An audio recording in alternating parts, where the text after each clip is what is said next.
I would like to acknowledge that this video is being filmed on the traditional lands of the Wurrundjeri people of the Kulin Nation.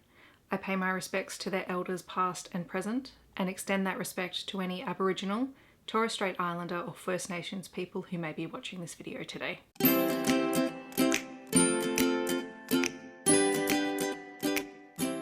Hi everyone, my name is Steph, this is the Novelty Corner, and welcome back to my channel. Today I have a books beside my bed video for you where I wrap up the last 7 days worth of reading, and this week has been a doozy because I've been very stressed, I've been very sick, and my coping mechanism has been reading, and I've done a lot of it. So maybe get a cup of tea, get yourself comfy, and we're going to talk about books. I'm not quite sure how long this is going to go. I'm going to hopefully keep it really brief, but we shall see. This is my reading week from the 13th until the 19th of August. I read a total of 12 things this week, 3,110 pages, and my yearly reading total is 388 books.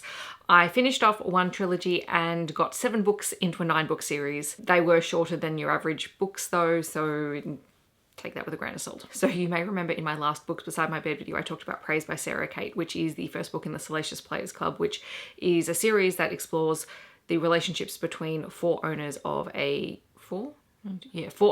kink club. And there are currently 2 more books out in the series. The 3rd one comes out this coming week, so I will definitely be picking that up. But I read books 2 and 3. So the second book is Eyes on Me. This follows Garrett, who is the best friend of the hero from the first book. And he is a character who has been dealing his whole life with manic depressions. So there is that representation in the book. And I do want to give a content warning for mentions of attempted suicide in the past. It's historical off page, but it is discussed in the book. This book is an age gap, step sibling, voyeur romance, so be aware of that going into it. Those are not normally a combination that I particularly enjoy, but I did actually enjoy the book overall. So you have Garrett, who has this very antagonistic relationship with his younger step sibling Mia, and they never actually lived together in the same house. Their parents got married. He was already in his early 20s. She was, I think, 13 for memory. Don't quote me on those ages. Last weekend seems like it was a year ago. Anyway, they've had this antagonistic relationship. They really haven't had much to do with each other except when forced to, spend time together because of family events and whatnot. And Garrett is really struggling to make connection with other people. He hasn't really been in a relationship, and then one night he just decides to go on a cam website and just browse and see if anything catches his eye, and what he happens to find is Mia, who has this side hustle as a cam girl. He tells himself he's not going to interact, and then he does, and he doesn't reveal who he is. And he is both protective and turned on by what he discovers about Mia. And then they end up spending a week together at the family cabin with their parents there, who are out doing various things, and things get very heated. And then they go back to their normal life, and they think that they can separate those things. But Garrett is still talking to Mia on the app. She still doesn't know that it's him. And of course, that's going to be the conflict in the book, which again is also not something that I'm overly fond with in the book, and was probably my least favourite aspect of the book overall. But the Salacious Players Club world is very immersive, and there are a lot of interesting things I think being done in the book to explore various kinks and to showcase that that's fine as long as everyone is consenting and agrees and enjoys what's going on. Then there's nothing wrong with that, which is the aspect that I really, really enjoy. And the 3rd book was the one that I was really excited to read because it is an MMF polyamorous relationship between another one of the owners, Hunter, who is already married to Isabel, and his best friend, who happens to be sort of the construction specialist builder person who does work for the Salacious Players Club, called Drake. And we have known Drake from the first book. He's very flirty, he is bisexual, and he is just a very out there fun character. But he is a huge part of Hunter and Isabel's marriage because he is both of their best friends, and what they don't realize is that he has had a crush on both of them for the longest time. All 3 of them happen to be out road tripping around the west coast of the States, looking at various kink clubs because they're looking for ideas for how they can expand the Salacious Players Club. Somewhere along the way, Hunter gets this idea in his head that he proposes that Drake sleeps with Isabel while he watches. But obviously it throws them all for a bit of a loop, and it takes them a while to come around to it. And then things obviously get very, very complicated very, very quickly. As it turns out, Hunter has some internalized homophobia from his childhood that he needs to deal with through this book. So that is a content warning and something that he has to deal with. And Drake has to work through his feelings around trying to protect Hunter and Isabel's marriage, which he has kind of put on a pedestal, really, while balancing that out with the fact that he is actually in love with both of them. And they have the same feelings for him. And it takes them a long time to sort of equalize on that knowledge. This one was surprisingly hard-hitting with the things that it dealt with between all of these characters, and I really, really enjoyed it. Then I was doing some housework and bits and pieces last weekend, and so I put on 3 Audible original romance novella type stories. So I read Bridesmaids by Sydney Smith, which is an romance between 2 men who knew each other in high school and had a very brief kiss in a locker room that was then never acknowledged again. But they're suddenly back in the small town. Their best friends are getting married, and they are the best man and the bride's mate for the wedding. And so they are forced to spend time together. And this one was a lot of fun. I also read What the Hex by Alexis Dario, who I really love, and I haven't actually been able to go back and do more of a deep dive into her back catalogue. This is another wedding book, and it is about Catalina, who is a witch, and she comes from a long line of witches, and she is returning home, and in this world, sort of witches live on this magical island that you can only get to if you're from one of the witchy bloodlines. And she hasn't been back for ages. She is a fashion designer. She's been off in New York. I think it was New York, and she hasn't had a lot of contact with her magic for a long time.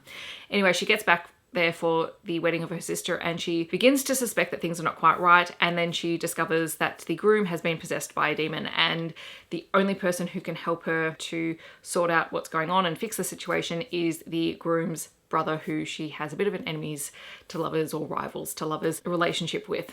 And I really, really love this one. It was so fun, and I kind of loved this urban fantasy magical world, but mostly focused on the romance, and the magic was really cool. Definitely recommend. And the third one that I listened to was Son of a Beach by Mia Sosa. This one is about 2 rival colleagues who work at a magazine who are forced to work together on a magazine spread to win favors from their boss. And it's about how they find their balance and how they confront each other's perceptions of the other person. And again, short and entertaining. And then I went down a bit of an Anna Hackett rabbit hole. So Anna Hackett is an Australian romance author. She writes a whole lot of different series, from contemporary romantic suspense to sci-fi romance. And I've read one of her sci-fi romance books before, but I actually decided to start reading her Norcross Security series, which is contemporary romantic suspense.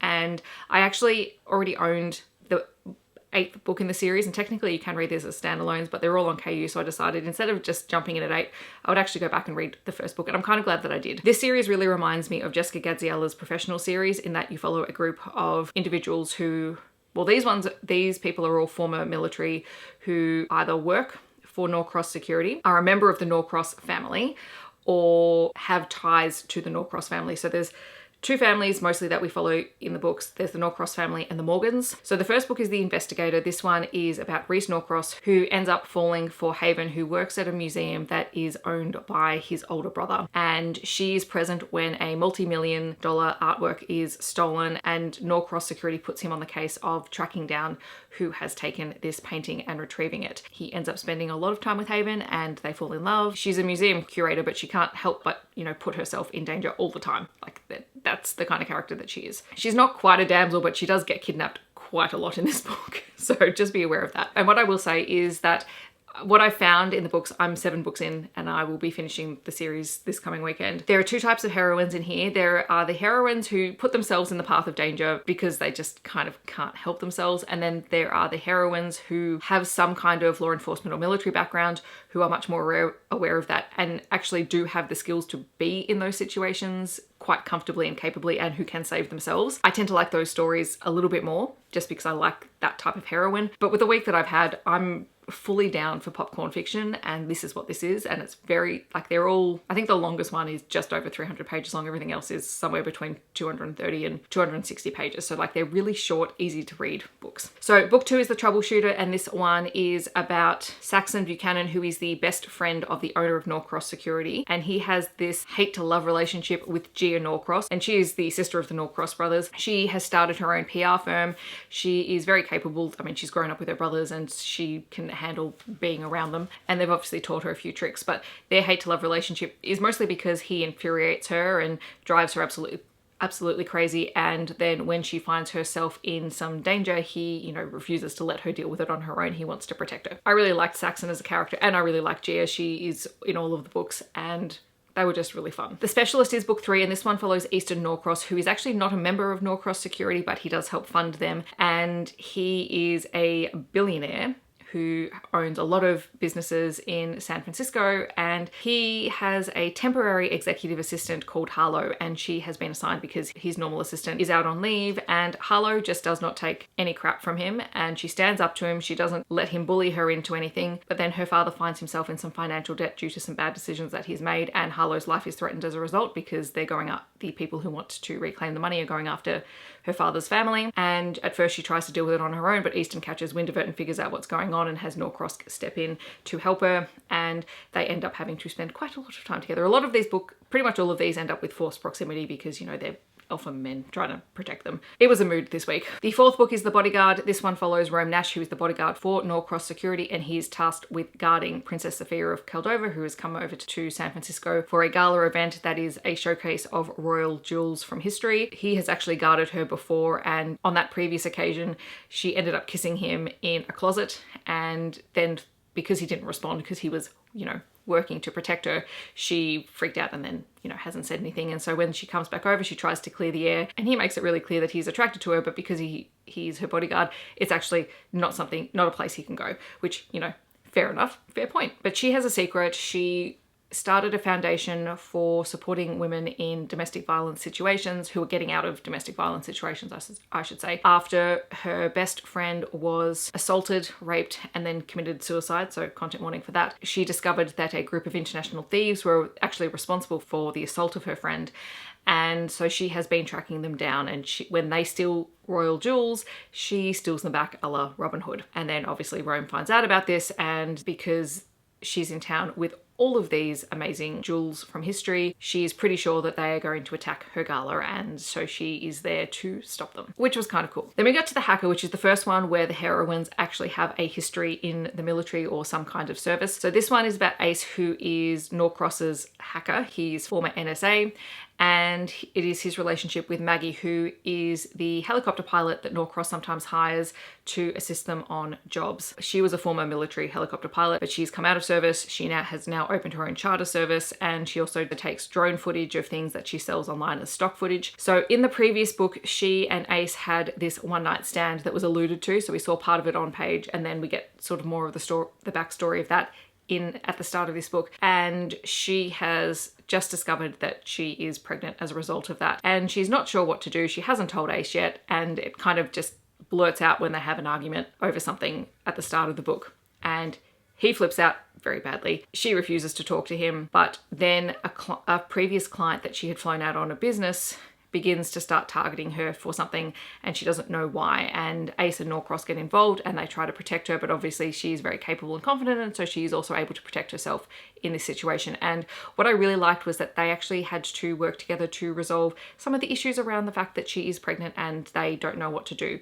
Ace has some hang-ups from his childhood about whether or not he will be a good parent, and so that's why he reacted badly to it, and he is working through that through the book. And I really enjoyed this one. This one just had an extra layer of something in it that the other books didn't, and even though I don't normally like pregnancies or babies or whatever, you know, that trope in books, unless it's sort of the epilogue thing, I can deal with it when it's there. This was not too bad, and I appreciated that. Book 6 is The Powerbroker, and this follows the founder of Norcross Security, Vander, who through the whole series we have learnt is this big scary dude who has kind of acclimatized to being out in the military, but really hasn't. He like literally terrifies the pants off everyone in San Francisco who knows him because he has his finger in everything. He knows a lot about what's going on both sides of the law. He is the one who supports Norcross Security in sort of skirting the law in some aspects, which drives one of his friends, Hunter, who is a detective and is the main character in the next book, totally bonkers. But in this book, Hunter has called in a favor from Vander and asked him to help plant an undercover police detective inside one of the most notorious motorcycle clubs in San Francisco. And then he drops the fact that the detective is female, and Vander is very, very reluctant to do it because he knows the relationship that the MC has with women. But then he meets Bryn Sullivan, who happens to be Hunter's cousin, and she is tough. She doesn't take his crap. She totally floors him when he sees her undercover and doesn't recognize her. He thinks that everyone's going to be able to tell that she's a cop, and no one can. She is super tough. I really love this one because she does save herself. Vander is trying to save her at one point, but she actually saves herself, and it was great. Their power dynamic, I think, was the most equally balanced of any of the books so far that I've read, which again, I really appreciated. So this one was fun, especially seeing this character who has all through the series been, no, relationships, not my thing. For him to have a character who stands up to him, who doesn't let him overpower her, was great. And then the 7th book of the series, and this is the final one that I'm going to talk about in this video, you'll have to hear about the other 2 in next week's reading wrap up, is The Detective. And this one is about Hunter Morgan, who is a police detective. He is also former military and has spent some time working with different members in the Norcross team. His youngest brother has just gotten out of the military and Vanda has given him a job. And his second youngest brother, so there's 3 of them, is a local paramedic who sometimes assists Norcross security as well. So that's where the ties with the Morgan brothers come in. So Hunter is a police detective, and the book opens with him going to confront his next door neighbor who is playing her music really loudly. And he has just been, sort of internally mulling over confronting this person. He's never actually met her, and then he meets her and he is floored because he's totally taken aback. Her name is Savannah Cole. He has already, done some digging into her background and is a little bit concerned that her background seems a little bit too squeaky clean. They sort of have this interaction and they begin to start talking a little bit more, and then one night he hears sounds, because they share a connecting wall. He hears sounds of a struggle in her place, and he ends up going over there and she's being attacked in the middle of the night by a masked man. And obviously that sends his overprotective drive into gear, and he enlists the help of Norcross security in order to investigate exactly what's going on and to dig a little bit deeper into her past so that he can help her. And he uncovers that Savannah Cole is not her real name, that she has been on the run for 4 years because she had a stalker, and she is worried that that stalker is back. So like I said, to me these are just popcorn reads. Like, they're all on KU. They are super easy to just marathon read. They've honestly just brought me so much comfort because I know exactly what to expect. And hallelujah, an Australian romance author that is fully open door like this. These are steamy, and Hackett does not shy away. This series is also tied in, from what I gather, to 2 or 3 other series that she has that are all romantic suspense type series. So there is a very distinct chance that I'm going to go and read some of those series over the coming months. Like, I'm supposed to be reading all the other Australian authors that I have on my list to read before Rare next year. But yeah, we'll be doing a bit of an Anna Hackett deep dive because I'm really enjoying it. It's so comforting to me. Anyway, thank you for sticking around for this video. I know it has been super long. In the comments, I would love to know if you've read any of these books or if you're planning on picking them up. If you want to let me know that you're here but you don't want to leave a comment, feel free to leave a detective emoji down below. Otherwise, I hope that wherever you are in the world, you're staying safe and healthy, and I will see you in my next video. Thanks so much for watching. Bye, everyone.